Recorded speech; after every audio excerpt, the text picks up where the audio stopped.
Hello students, അപ്പോൾ ഇന്നത്തെ ക്ലാസ്സിലേക്ക് നമുക്ക് കിടക്കാം. അപ്പോൾ ഇന്ന് നമ്മൾ പഠിക്കാൻ പോകുന്നത് ലാസ്റ്റ് ചാപ്റ്റർ ആയിട്ടുള്ള അനോവയാണ്. ഓക്കെ, പാരാമെട്രിക് ടെസ്റ്റ് കഴിഞ്ഞു, നോൺ പാരാമെട്രിക് ടെസ്റ്റ് കഴിഞ്ഞു. ഇനി നമ്മൾ പഠിക്കാൻ പോകുന്നത് അനോവ എന്ന് പറഞ്ഞിട്ടുണ്ടെങ്കിൽ അനാലിസിസ് ഓഫ് വേരിയൻസ്. അപ്പോൾ അനോവ എന്താണ്, അത് ഏതൊക്കെ ടൈപ്സ് ഉണ്ട്, അതൊക്കെ നമുക്ക് നോക്കാം. ഇനി അപ്പോൾ ഞാനെങ്ങനെയാണ് ഈ ക്ലാസ് തരുന്നത്, നിങ്ങൾക്കിപ്പം യൂട്യൂബ് ചാനൽ വഴി അല്ലേ. അപ്പോൾ യൂട്യൂബ് വഴിയാണ് ഇപ്പം ക്ലാസ് എടുക്കുന്നത്, അതായത് വീഡിയോ ക്ലാസ്സാണ് ഇപ്പോൾ നിങ്ങൾ കേട്ടുകൊണ്ടിരിക്കുന്നത്. ഓക്കെ, എനിക്ക് വേണമെങ്കിൽ ഓൺലൈനായിട്ടും ക്ലാസ് എടുക്കാം അല്ലേ. അപ്പം ഓൺലൈനായിട്ട് ക്ലാസ് എടുക്കുമ്പോഴും വേറെ ഒരു എഫക്റ്റ് ആയിരിക്കും കിട്ടുക. അതേപോലെ ഞാൻ യൂട്യൂബിൽ ക്ലാസ് എടുക്കുമ്പോൾ വേറൊരു എഫക്റ്റ് ആയിരിക്കും അല്ലേ. അപ്പം അത് തമ്മിലുള്ള ആ ഇഫക്റ്റിനെ പറ്റിയിട്ടാണ് സ്റ്റഡി ചെയ്യുന്നത്. The class done through video class and online class, അത് മാത്രം ആ രണ്ട് വേരിയബിളിൽ മാത്രം പഠിക്കുകയാണെങ്കിൽ, അതായത് എൻ്റെ ക്ലാസ്സിനെ പറ്റിയിട്ടാണ് ഞാൻ പഠിക്കുന്നത്, ഈ വീഡിയോ ക്ലാസ്സിലൂടെയുള്ള ഇഫക്റ്റും അതുപോലെ ഓൺലൈൻ ക്ലാസ്സിലൂടെ ഇഫക്റ്റും തമ്മിൽ കമ്പയർ ചെയ്യണം എന്നുണ്ടെങ്കിൽ ഞാൻ ചെയ്യുക സെഡ് ടെസ്റ്റോ ടി ടെസ്റ്റോ മതി. ഞാൻ ഒരുപാട് സാമ്പിൾ എടുക്കുന്നുണ്ടെങ്കിൽ സെഡ് ടെസ്റ്റ് എടുക്കാം, സ്മോൾ സാമ്പിൾ ആണെങ്കിൽ എനിക്ക് ടി ടെസ്റ്റ് എടുത്താൽ മതി അല്ലേ. രണ്ടിൻ്റെയും സിഗ്നിഫിക്കൻ്റ് ഡിഫറൻസ് അറിയാൻ വേണ്ടിയിട്ട്. പക്ഷേ രണ്ടിൽ കൂടുതൽ, അതായത് എനിക്കിപ്പം കോളേജിൽ പോയിട്ട് നേരിട്ട് ക്ലാസ് എടുക്കാം അല്ലേ. അപ്പോൾ അതായത് ഞാനിവിടെ ഇപ്പോൾ വീഡിയോ ക്ലാസ് എടുക്കുന്നു, വേണമെങ്കിൽ എനിക്ക് ഓൺലൈൻ ക്ലാസ് എടുക്കാം, അതല്ല എനിക്ക് ഫേസ് ടു ഫേസ് ആയിട്ടും ക്ലാസ് എടുക്കാം അല്ലേ. അപ്പോൾ അതായത് ലെക്ചർ മെത്തേഡായിട്ടും ക്ലാസ് എടുക്കാം. അപ്പം ഈ 3 രീതിയിൽ എടുക്കുമ്പോഴും നല്ല വ്യത്യാസം ഉണ്ടാവും അല്ലേ. അപ്പോൾ അതായത് 3 രീതിയിലാണ് എൻ്റെ ക്ലാസ് പോകുന്നത്. അപ്പോൾ ഈ 3 രീതിയിലും കൂടെ കമ്പയർ ചെയ്യാൻ, അല്ലെങ്കിൽ the significant difference between these 3, okay, അത് കണ്ടുപിടിക്കാൻ നല്ല ബുദ്ധിമുട്ടുണ്ടാവും അല്ലേ. അതായത് 2 തവണയായിട്ട് നമ്മൾ കമ്പയർ ചെയ്ത്, 2 അല്ല 3 തവണ അല്ലേ. ഫസ്റ്റ് വീഡിയോ ക്ലാസ്സും ഓൺലൈൻ ക്ലാസ്സും തമ്മിലുള്ള കമ്പാരിസൺ നടത്തണം, പിന്നെ ഓൺലൈൻ ക്ലാസ്സും നേരിട്ടുള്ള അതായത് ഫേസ് ടു ഫേസ് ക്ലാസ് ആയിട്ടും കമ്പാരിസൺ നടത്തണം, ഫേസ് ടു ഫേസും വീഡിയോ ആയിട്ടും 3 തവണ നമ്മൾ സിഗ്നിഫിക്കൻറ്റ് ഡിഫറൻസ് ചെക്ക് ചെയ്യണം. അപ്പോൾ അതിനേക്കാൾ വേഗം എളുപ്പത്തിൽ ഒരു മൂന്നെണ്ണോ അതിൽ 3-ൽ കൂടുതലോ വേസിലുണ്ടെങ്കിൽ നമുക്ക് ഏറ്റവും സ്പീഡിൽ 1 ഫാക്ടറിന് ഡിസൈഡ് ചെയ്യാൻ, അതായത് അതിന് ആ ക്ലാസ്സിനെ പറ്റിയിട്ട് ഒരു വിലയിരുത്താൻ പെട്ടെന്ന് ചെയ്യുന്ന ഒരു മെത്തേഡാണ് അനോവ എന്ന്. ഓക്കെ, നമ്മൾ എഫ് ടെസ്റ്റിലൂടെയാണ് ഇത് കണ്ടെത്തുന്നത്. അപ്പം ഈ ഒരു ടൈപ്പ് ഓഫ് സ്റ്റഡീനെയാണ് പറയുന്നത് അനോവ, അനാലിസിസ് ഓഫ് വേരിയൻസ്. പിന്നെ അതേപോലെ ഒരുപാട് സാമ്പിൾസ് ഉണ്ട്, ഒരു ഡിഫറെൻറ്റ് നമ്പർ ഓഫ് സാമ്പിൾസ് ഉണ്ട്.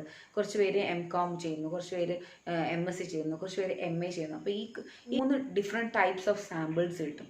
ആ 3 ഡിഫറെൻറ്റ് ടൈപ്പ് ഓഫ് സാമ്പിൾസ് വരുമ്പോൾ അത് 3 സാമ്പിൾസും ഒരേ പോപ്പുലേഷനിൽ നിന്നാണോ വന്നത് എന്നൊക്കെ അറിയാനാണ് നമ്മൾ ഈ അനോവ യൂസ് ചെയ്യുന്നത്. ഒന്ന് ഇപ്പം ഞാൻ പറഞ്ഞ പോലെ ഇപ്പം എൻ്റെ ടീച്ചിങ് മെത്തേഡ് വീഡിയോ കൂടെ ഉണ്ട്, ഓൺലൈൻ കൂടെ ഉണ്ട്, അതേപോലെ ഞാൻ ഫേസ് ടു ഫേസ് ആയിട്ട് ക്ലാസ്സിൽ എടുക്കുന്നുണ്ട്. To find the comparison between 3 എന്നുള്ളതൊക്കെ കണ്ടുപിടിക്കാനൊക്കെ നമ്മൾ സെഡ് ടെസ്റ്റോ ടി ടെസ്റ്റോ മതിയാവില്ല. അപ്പോൾ നമ്മൾ യൂസ് ചെയ്യുന്നതാണ് ANOVA.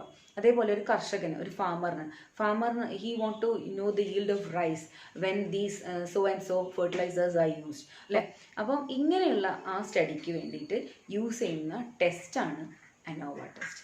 If you want to know the significant difference between 2 or more than 2 means, അങ്ങനെ പറയാം. Okay, not 2 means. 2 means ആണെങ്കിൽ നമുക്ക് സെഡ് ടെസ്റ്റോ ടി ടെസ്റ്റോ മതി. If you want to know the significant difference between more than 2 means, that is 3 or more, okay, അത്രയും means വരുമ്പോൾ നമ്മൾ use ചെയ്യുന്ന ടെസ്റ്റാണ് ANOVA test. If we have more than number of samples and then we have to know that whether these samples come from the same population, then we decide to take ANOVA. Okay, അപ്പോൾ ANOVA എടുക്കുന്ന രീതികൾ എപ്പോഴാണെന്നൊക്കെ മനസ്സിലായി. ഇനി okay, so what is ANOVA or what is analysis of variance ഒന്ന് check ചെയ്യാം. It may be defined as a technique which analyzes the variance of 3 or more comparable series for determining the significance of differences in their means and for determining whether different samples under study are drawn from same population or not, with the statistical technique called F-test. With the help of the statistical technique called the F-test. Okay, അപ്പോൾ ഇവിടെ 3 points ആണ് main ആയിട്ടുള്ളത്. ഒന്ന്, which analyze the variance of 3 or more comparable series, അതായത് 3-ൽ കൂടുതലോ samples വരുമ്പോൾ എടുക്കുന്നതാണ് ഒന്ന്. രണ്ടാമത്, for determining the significance of differences in their means, 3-ൽ കൂടുതലോ ഉള്ള സാമ്പിൾസിൻ്റെ മീൻസ് തമ്മിലുള്ള ഡിഫറൻസ് ചെക്ക് ചെയ്യാൻ വേണ്ടിയിട്ടാണ്. And last, and for determining whether different samples are under study are drawn from the same population, ഒരേ പോപ്പുലേഷനിൽ നിന്നാണോ വന്നിരിക്കുന്നത് ആ 3 സാമ്പിൾസ് ഒന്ന് കണ്ടുപിടിക്കാനും പിന്നെ with statistical technique called F test. അപ്പോൾ എഫ് ടെസ്റ്റ് യൂസ് ചെയ്തിട്ടാണ് നമ്മൾ ഈ പ്രോബ്ലംസ് ഒക്കെ സോൾവ് ചെയ്യുന്നത്. അപ്പോൾ എന്താണ് 3 പോയിന്റ്സ് എന്തൊക്കെയാണ്? എന്തിനൊക്കെയാണ്? To find the significant difference between the means and to find whether they are coming from the same population or not using the F test. Characteristics ചോദിച്ചിട്ടുണ്ടെങ്കിൽ ഇതേപോലെ തന്നെ എഴുതിയാൽ മതി. If it makes statistical analysis of variance of more than 2 samples then രണ്ടാമത്തത് it finds the significant difference between their means. Okay, more than 2 samples in the means. Okay, last the ANOVA is solved using the F ratio test. Okay, അപ്പോൾ ഇത്രയേ ഉള്ളൂ 3 points കൃത്യമായിട്ട് പഠിച്ചോളൂ. Okay, ഇനി നമ്മൾ what are the types of ANOVA എന്ന് നോക്കാം. ANOVA 2 തരത്തിലാണ് നമുക്ക് പഠിക്കാനുള്ളത്. ഒന്ന് 1 വേ അനോവയും ഒന്ന് 2 വേ അനോവയും. ഓക്കെ,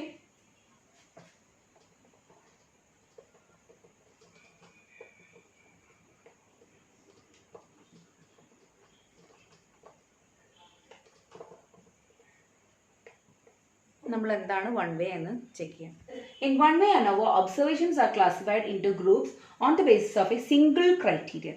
For example, നമുക്കിപ്പം yield of rice നെ പറ്റി പഠിക്കണം എന്ന് വെച്ചോ. If we want to study the effect of different fertilizers on yield of this crop, yield of paddy, find the ANOVA of it. ഇപ്പോൾ yield of റൈസിന് ശരിക്കും പറഞ്ഞിട്ടുണ്ടെങ്കിൽ ഏതൊക്കെ ടൈപ്പ് ഓഫ്, അതായത് വിളവെടുപ്പ് അല്ലെ, റൈസിന്റെ വിളവെടുപ്പിന് എന്തൊക്കെ സഹായിക്കുന്നുണ്ട്? ഒന്ന് റെയിൻഫോൾ, ഒന്ന് ടെമ്പറേച്ചർ, ഫെർട്ടിലൈസേഴ്സ്, പിന്നെ പെസ്റ്റിസൈഡ്സ്, ഇതെല്ലാം എഫക്ട് ചെയ്യുന്നുണ്ട്. ഒരുപാട് ഫാക്ടേഴ്സ് എഫക്ട് ചെയ്യുന്നുണ്ട്. പക്ഷെ നമ്മൾ ഒരു ഫാക്ടറിനെ പറ്റി മാത്രമാണ് പഠിക്കുന്നതെങ്കിൽ that is 1 way ANOVA. Okay, if you are studying only about the 1 factor, single criteria ആണ് നമ്മൾ എടുക്കുന്നത്, യൂസ് ദിസ് 1 വേ ANOVA എന്ന് മനസ്സിലായി. അപ്പോൾ നമുക്കിനി 1 വേ ANOVAന്റെ ഒരു പ്രോബ്ലത്തിലേക്ക് കിടക്കാം. What is 1 way ANOVA? In 1 way ANOVA we are using only 1 factor. Okay, and we are studying that criterion, single criterion, and studying about it. Okay, അതായത് പ്രൊസീജിയർ ഓഫ് 1 വേ ANOVA എങ്ങനെയാണെന്ന് നോക്കാം. അതും ഞാനിവിടെ പറയുന്നത് ഷോർട്ട് കട്ട് മെത്തേഡാണ്, ശരിക്കുള്ള മെത്തേഡൊന്നും ഇവിടെ പറയുന്നില്ല. ഓക്കെ, ഷോർട്ട് കട്ട് മെത്തേഡ് മാത്രമാണ്, നിങ്ങളത് പഠിച്ചെടുക്കുക. ഓക്കെ, അപ്പോൾ നമുക്ക് ഇതിൽ ഒട്ടാക്കുള്ള സ്റ്റെപ്സുകൾ ഓരോന്നായിട്ട് നോക്കാം. Okay, procedure of 1 way ANOVA. First step എന്ത് വരും? Setting up of null hypothesis. നമ്മൾ ഫസ്റ്റ് തന്നെ നമ്മൾ ഇതിന് പ്രൊസീജിയറിലേക്ക് കിടക്കുകയാണ്.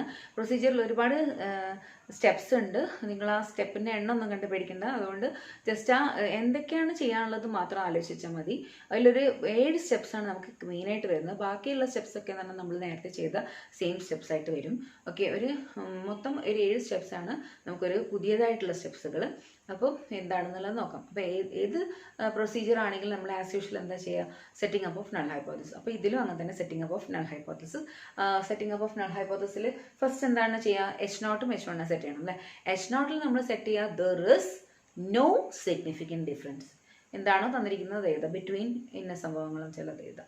പിന്നെ H1 there is significant difference between ഏതാണെന്ന് വെച്ചാൽ അതന്നെ എഴുതുക. ഓക്കെ, അപ്പോൾ first H0 there is no significant difference എന്നും H1 there is significant difference എന്നും എഴുതുക. അതാണ് ഫസ്റ്റ് സ്റ്റെപ്പ് ആസ് യൂഷ്വൽ അല്ലേ. രണ്ടാമത്തെ സ്റ്റെപ്പാണ് മുതലാണ് നമ്മുടെ സ്റ്റെപ്പ് ഈ ANOVAയിലുള്ള സ്പെഷ്യൽ സ്റ്റെപ്സുകൾ വരുന്നത്. അതും അതിനൊരു ഡീറ്റെയിൽഡ് സ്റ്റെപ്സുകളൊക്കെ ഉണ്ട്. ഞാനിവിടെ ഷോർട്ട് കട്ട് മെത്തേഡാണ് യൂസ് ചെയ്യുന്നത്. അപ്പോൾ ഷോർട്ട് കട്ട് മെത്തേഡായിട്ടുള്ള ഫസ്റ്റ് സ്റ്റെപ്പ് എന്താണെന്ന് വെച്ചാൽ ഫസ്റ്റ് കറക്ഷൻ ഫാക്ടർ കണ്ടുപിടിക്കുക. കറക്ഷൻ ഫാക്ടർ എന്ന് പറഞ്ഞിട്ടുണ്ടെങ്കിൽ C ആയിട്ടാണ് റെപ്രസെൻറ്റ് ചെയ്യുന്നത്. σx² ആണ് ഫോർമുല.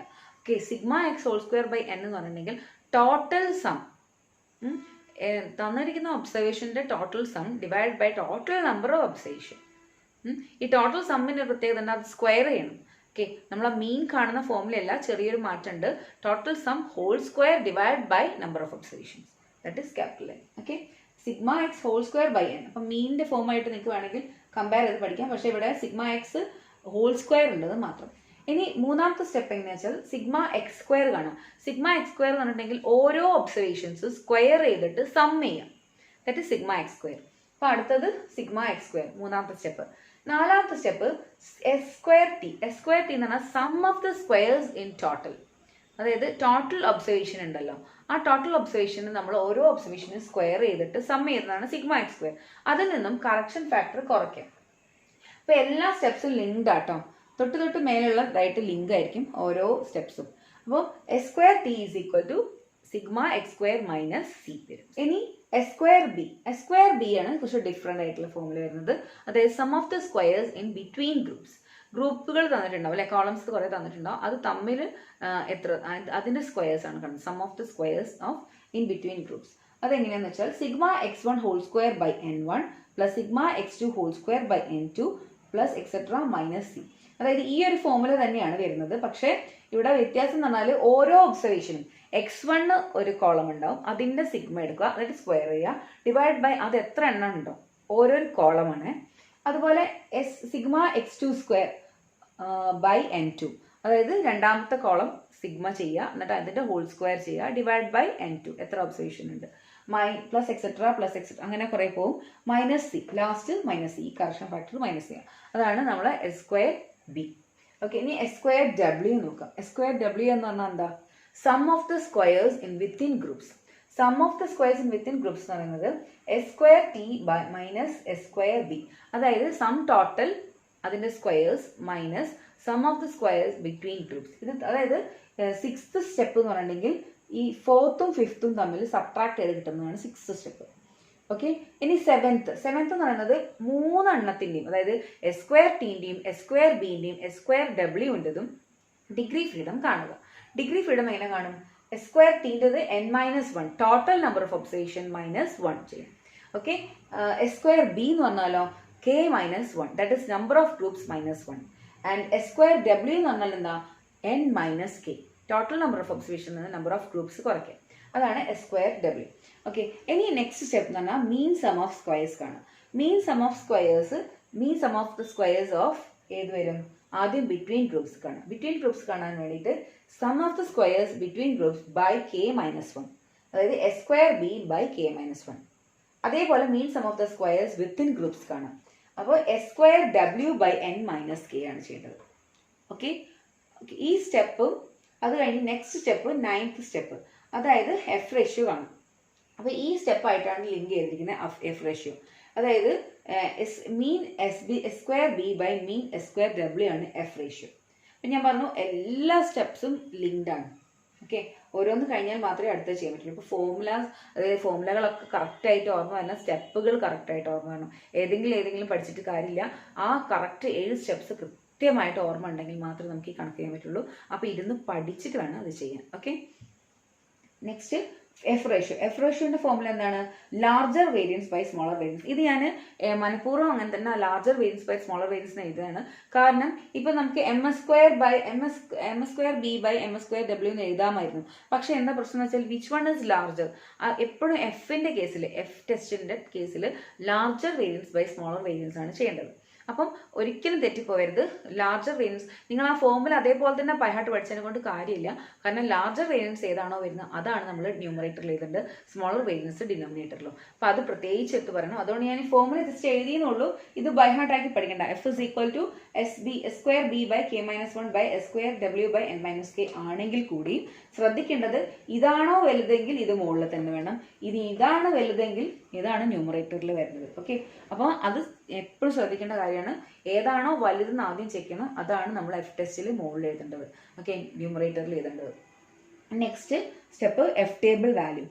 ഓക്കെ, ഈ എഫ് ടേബിൾ വാല്യൂവിന് മുമ്പായിട്ട് ഒരു കാര്യം കൊണ്ട് എനിക്ക് പറയാനുണ്ട്. ഒരു ടേബിൾ ഫൗണ്ട് ചെയ്യുന്നത്, ആ ടേബിൾ ഞാൻ ഇവിടെ വരച്ച് കാണിച്ചു തരാം. അതിനുശേഷം ശരിക്കും പറഞ്ഞിട്ടുണ്ടെങ്കിൽ ആ 10ാമത്തെ സ്റ്റെപ്പ് എന്ന് പറയുന്നത് എഫ് വരെയുള്ള സ്റ്റെപ്പ് ക്രോഡീകരിച്ചിട്ട് എല്ലാം കൂടി ഒരുമിച്ചിട്ട് കൺസോൾട്ടേറ്റ് ചെയ്ത് ഒരു ടേബിൾ ഉണ്ടാക്കണം.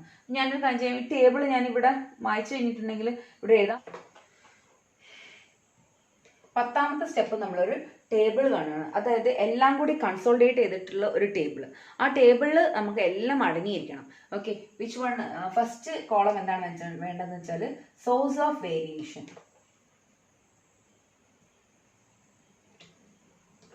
ഓക്കെ, അതായത് ബിറ്റ്വീൻ ഗ്രൂപ്പ്സും ഉണ്ടാവും,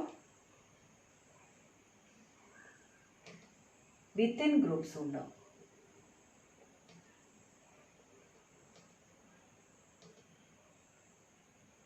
ബിറ്റ്വീൻ ഗ്രൂപ്പ്സും വിത്തിൻ ഗ്രൂപ്പ്സും ഇതുണ്ടാവും. പിന്നെ sum of the squares, S square W S square B ആണ് നമുക്ക് വേണ്ടത്. ഇനി സം ഓഫ് ദ സ്ക്വയേഴ്സ് കഴിഞ്ഞാൽ ഡിഗ്രി ഫ്രീഡം ആണ് കേട്ടോ. ഡിഗ്രി ഫ്രീഡം കഴിഞ്ഞാൽ mean sum of the squares. ഞാൻ വേറെ തന്നെ കോളം എഴുതി കാണിക്കാം. ഡിഗ്രി ഫ്രീഡം എഴുതാം. ഡിഗ്രി ഫ്രീഡം എസ് ബി സ്ക്വയറിനത് k-1, എസ് ഡബ്ല്യു സ്ക്വയറിനത് n-k.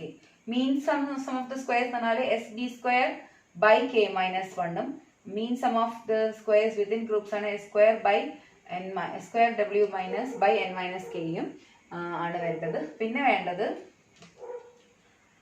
F ratio.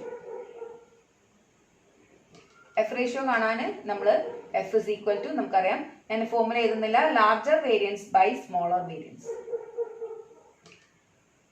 പിന്നെ ലാസ്റ്റിൽ എഴുതേണ്ടത് ടോട്ടൽ. ഇവിടെ S T square, okay, S T square വേണം, ഇവിടെ n-1 വേണം. ആക്ച്വലി ഈ വിത്തിൻ ഗ്രൂപ്പ്സ് എന്ന് പറയുന്നത് എറർ ഫൈൻഡ് ചെയ്യുന്ന കേട്ടോ.